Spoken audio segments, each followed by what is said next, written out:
Il semblerait qu'il y ait un petit souci dans le fonctionnement du monde actuel. Alors pour l'identifier, prenons notre société schématisée avec 4 personnes sur un même territoire.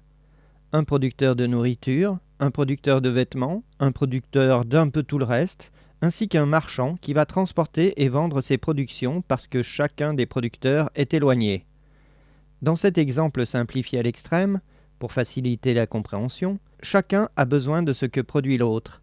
Chacun produit une unité de besoin, exemple 1 kg, et cette unité correspond également à une unité monétaire. Pour que chacun soit à égalité avec les autres et que personne ne manque de quoi que ce soit, puisque nous recherchons l'idéal, on se retrouve avec la description suivante. Le marchand de nourriture produit pour 4, mais ne vend que 3, parce qu'il ne va pas vendre ce qu'il produit à lui-même. Il sera en autoconsommation. Idem pour les autres producteurs. Pour le marchand, dont la production est un service, il consomme 3, comme tous les autres producteurs, à égalité dans un monde idéal. Mais pour se financer sa consommation, il devra revendre ce que font les autres. On obtient donc, dans un monde monétaire idéal, 9 produits achetés par le marchand, dont 6 seront revendus. Pour que ce marchand finance sa consommation de 3, il devra revendre aux autres plus cher que ce qu'il a acheté. Mais dans ce monde idéal, il faut que chacun s'y retrouve. Donc dans cet exemple, si le marchand applique 50% de marge, il vendra aux autres 1,5 unités monétaires. 2 fois 1,5 égale 3 que devront payer chaque producteur. Mais chaque producteur vendant 3, on se retrouve avec une égalité parfaite. 3 vendus, 3 dépensés. Et le marchand arrive à se payer ces 3 unités parce qu'en vendant 6 produits avec une marge de 50%, cela lui procure 3. Là aussi, égalité parfaite de 3 unités vendues pour payer 3 unités consommées. À la fin du cycle, tout le monde a satisfait ses besoins, personne ne s'est enrichi sur le dos des autres. Nous sommes donc bien dans un idéal d'équilibre monétaire. Hélas, cet idéal n'a jamais existé et n'existera jamais. On nous le vend en permanence, en rabâchant à qui veut l'entendre que ce monde marchand est le plus juste qui soit, que sans cela on sombrerait dans la barbarie, etc. Mais cet idéal est un leurre, un mensonge, une escroquerie intellectuelle. Parce qu'évidemment, les producteurs n'ont pas tous les mêmes besoins, leurs familles ne consomment pas toutes pareilles s'il y a un nombre de bouches différent à nourrir, ils ne vendent pas tous au même prix, etc., etc. Tout devient alors déséquilibré, sans aucune possibilité de justice, d'harmonie, ni même d'éthique. Mais reprenons notre monde utopique monétaire pour expliquer le fondement mathématique de l'escroquerie qu'impose l'utilisation de monnaie. Si par exemple le marchand doit payer à quelqu'un de l'extérieur 10% de ce qu'il gagne, soit parce que ce sont des impôts, soit des intérêts bancaires, soit parce qu'il doit acheter à l'extérieur de son marché habituel, etc., etc., ses ressources sont toujours les mêmes, 3 producteurs qui vendent, eux aussi sont des marchands, des acteurs économiques, et qui achètent ce que fournit le marchand. Mais au lieu de 9 de chiffre d'affaires qu'il doit réaliser, le marchand doit réaliser les fameux 10% de plus, soit 9,9. Ces 9,9 doivent être réalisés sur les 6 unités produites et revendues. Donc, au lieu de revendre avec 50% de marge à 1,5 unités, il devra revendre avec 0,9 divisé par 6 égale 0,15 de plus, c'est-à-dire à 1,65 unités, 55% de marge. Mais les producteurs qui vendent à 1 leur production et qui leur apportent 3 ne vont plus pouvoir payer les 2 unités de production des autres, qui auront un prix de 2 fois 1,65 égale 3,30.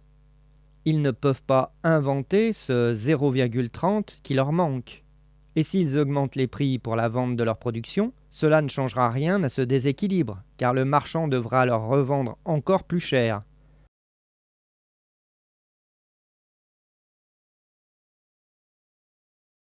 C'est sans fin. Et c'est le poison d'une société qui utilise de la monnaie. Comment le marchand peut-il alors solutionner son problème ? Eh bien en trouvant des clients ailleurs. Voilà pourquoi dans l'histoire humaine, les petits villages ont fait des marchés qui drainent des clients de villages voisins. Les villes ont des foires pour attirer les clients d'encore plus loin. Le but étant toujours d'aller prendre les ressources monétaires des autres.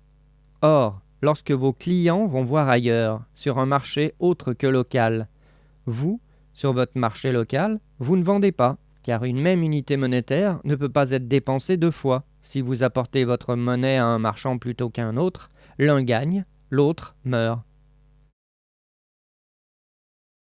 Au final, on a deux conclusions. La première, croire qu'une relocalisation de l'économie, ou s'abriter derrière des frontières quelle que soit l'échelle, est viable en utilisant de la monnaie, est un leurre, un mensonge, une escroquerie. Il faudra toujours aller envahir le marché du voisin. Et tous les exemples de réussite économique montrent, comme celui du Japon, de la Chine, qu'ils vendent beaucoup chez les voisins en limitant au maximum la possibilité aux voisins de vendre chez eux. Leur protectionnisme est juste une étiquette pour masquer cette escroquerie intellectuelle qu'est le commerce.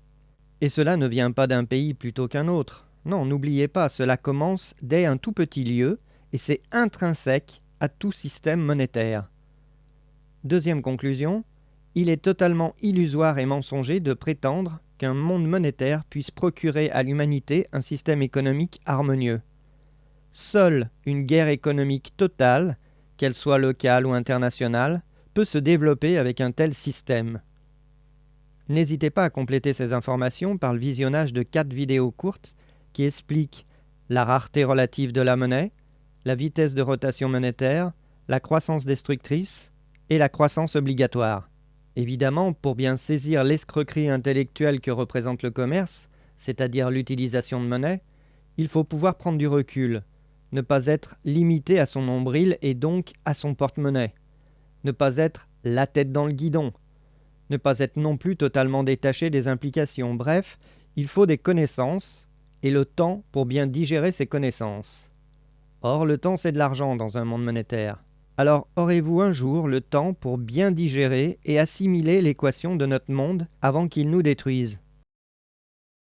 N'hésitez pas à revoir cette vidéo, à en discuter avec des avis différents du vôtre, et non seulement à des gens qui pensent pareil, et à argumenter, contre-argumenter, afin de déterminer le mieux possible où est la réalité. Car n'oubliez pas, l'économie est une mécanique, nous sommes chacun un rouage, et il ne tient qu'à nous de modifier cette mécanique, de passer d'une économie monétaire à une économie post-monétaire, c'est-à-dire une civilisation de l'accès, pour qu'elle serve réellement nos intérêts à tous. Construisons cette civilisation de l'accès, tout est déjà là, connaissances, techniques, ressources.